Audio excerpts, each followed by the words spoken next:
السلام عليكم ورحمة الله وبركاته. اللهم صل وسلم وبارك على سيدنا محمد. ازيكم؟ النهاردة هنعمل مع بعض خلية النحل بطريقة حلوة جدا. عجينة طرية قطنية هشة. يلا بينا نبدأ ونشوف المقادير ايه. معايا كيلو من الدقيق، باكت من الخميرة، ملح، كوبايتين ونص من اللبن. كيلو الدقيق هياخد كوبايتين ونص من اللبن، لبن يكون دافي. نص كوباية زيت. هعجنها كويس وبعد كده هعجنها شوية وبعد كده هبدأ اضيف الزيت. بس هنا هستخدم ايدي بقى لان ما ينفعش الكلام ده خالص. لازم أنا استخدم ايدي في العجن واعجنها كويس لحد ما تبقى معايا عجينة طرية زي كده بالظبط.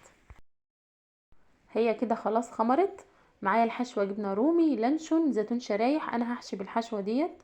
انت حابة تحشي باي حاجة تانية، لحمة مفرومة، شوكولاتة، اي حاجة. هي حلاوتها ان هي تقدري تحشيها اي حاجة انت تحبيها او اللي موجودة عندك.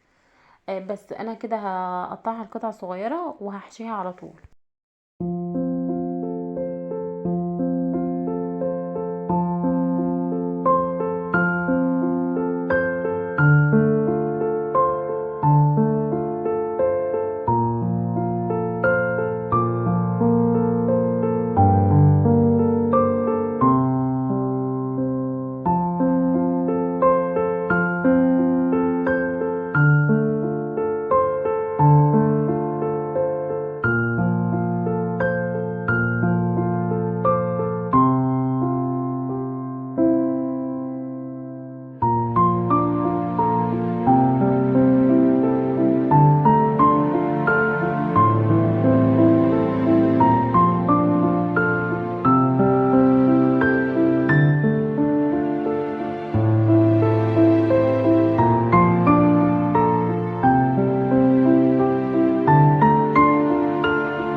انا كده خلاص خلصت كل الكمية اللي معايا. هسيبها بقى تخمر تاني.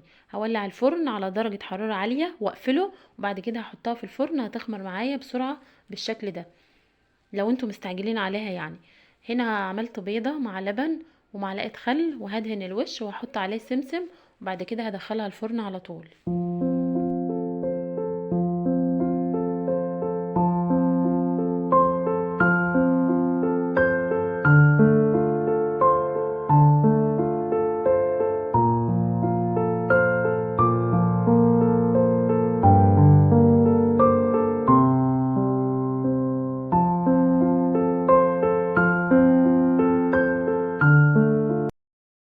بس كده خلاص هدخلها الفرن وبعد كده هتبقى معايا بالشكل ده. عجينة طرية جدا قطنية، حلوة جدا. مش محتاجة ان انا اتكلم عليها لانها بجد حلوة. اتمنى ان الفيديو يكون عجبكم. بألف هنا لكل اللي يجربها واشوفكم في فيديو جديد. والسلام عليكم ورحمة الله وبركاته.